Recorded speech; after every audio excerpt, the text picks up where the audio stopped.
Hello guys, Shri Swami Samarth. आज आपण बनवणार आहे बिस्किटांपासून केक. बघूया कसा बनतोय तर. आणि खायला खूप टेस्टी लागतो बरं. तर करूया सुरुवात केक बनवायला. चला तर मग. तर सर्वात आधी आपल्याला घ्यायचे आहेत बिस्किट. तुम्ही पतंजली घेऊ शकता किंवा पार्लेचे पण घेऊ शकता. त्यानंतर याला असे बारीक आपल्याला त्याचे तुकडे करायचे आहेत. म्हणजे जेवढं होत असेल तेवढं कुचकरून घ्यायचं. मिक्सरमधून मी काढलेलं नाही आहे, हे असंच कुचकरून घेतलेलं आहे.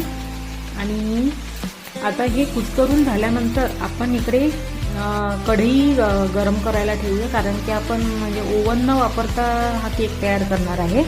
तर त्यासाठी कढई ठेवणार आहे आणि त्यामध्ये मीठ रेती काहीच नाही, नुसतं कढई आणि रिकामी प्लेट. आणि त्याला असं झाकून ठेव, म्हणजे तोपर्यंत हे गरम होत राहील. आता जे कुचकरून ठेवलेले बिस्किट आहे त्याच्यामध्ये आपल्याला काय करायचं आहे, थोडं थोडं दूध घालून त्याला भिजवायचं आहे. साधारण 1 कप दुधामध्ये तुमचं बॅटर व्यवस्थित भिजवल्या जाईल. तर तुम्ही काय करायचं आहे, असं पूर्ण एकखट्ट्या न टाकता असं थोडं थोडं थोडं थोडं दूध करून तुम्ही त्याला टाकू शकता. बघा अशा प्रकारे मग मी ते फेटून घेतलेलं आहे. 1 कप दूधमध्ये एवढं झालेलं आहे.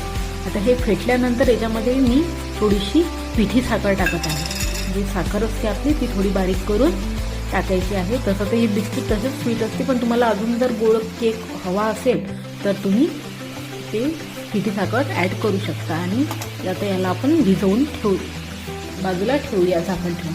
आता थोडेसे जे ड्रायफ्रूट्स तुमच्याकडे जे अवेलेबल असतील त्याला थोडंसं बारीक आपण त्याचे काप करून घेऊया. त्यानंतर आता ज्या भांड्यामध्ये आपण केक बनवणार आहे त्याला थोडंसं तेल किंवा तूप जे असेल ते तुम्ही तेल त्याला बरोबर स्प्रेड करून घ्या. त्यानंतर आपण जे बॅटर तयार करून ठेवलेलं आहे त्याच्यामध्ये आता आपल्याला थोडासा, तुमच्या घरी बेकिंग सोडा असेल किंवा खायचा सोडा असेल तसं तुम्ही ॲड करू शकता. आता मी त्यामध्ये आमच्या घरी जो अवेलेबल सोडा आहे तो आपण ॲड केलेला आहे. अगदी थोडासा टाकायचा आहे. आणि सोडा टाकल्यानंतर असं आपल्याला ते व्यवस्थित फेटून घ्यायचं आहे आणि एकाच दिशेने फेटायचं. आता हे फेटल्यानंतर आपण जे ग्रीस करून ठेवलेलं भांडं आहे त्याच्यामध्ये हे बॅटर पूर्ण आपल्याला टाकून घ्यायचं आहे. टाकल्यानंतर काय करायचं, बघा अशा प्रकारे टॅप करायचं आहे. टॅप यासाठी करायचं की ते बॅटर व्यवस्थित बसतं आणि जो काही एअर असेल तो पूर्ण निघून जाईल. आता आपण जे काजू बदामचे काप करून ठेवलेले होते ते आता वरून आपण टाकत आहे, गार्निशिंग करत आहे जे असेल तुमच्याकडे ते. त्यानंतर थोडीशी जर तुमच्याकडे तुटी फ्रुटी असेल, ज्याला आपण चेरी पण म्हणतो, ते सुद्धा तुम्ही याच्यावर टाकू शकता. म्हणजे दिसायलाही केक छान दिसतो आणि चवही छान येते, नाही का. तर मग आता हे आपलं तयार झालेलं आहे भांडं. आता आपण जी कढई गरम करायला ठेवलेली तर बऱ्यापैकी तापलेली आहे. आणि आता या कढईमध्ये आपण जे केकचं भांडं आहे ते ठेवणार आहे. बघा अशा प्रकारे ठेवायचं आहे. झाकायचं वगैरे काही नाही, फक्त वरून कढईवर मोठं ताट झाकण करून ठेवायचं आहे आणि मोठ्या फ्लेमवर. कमीत कमी याला तयार व्हायला 20 मिनिट आरामात लागतात. बघा 20 मिनिट झालेले आहेत आपले. आणि बघा कसा छान फुगलेला आहे. आणि आपलं ते केक तयार झालं की नाही, तर त्यासाठी असं काहीतरी आपण त्याच्यामध्ये टाकून बघायचं. आणि ती जर क्लीन आली काढी तर समजून जायचं की आपला केक व्यवस्थित तयार झालेला आहे. आता आपण गॅस बंद करूया.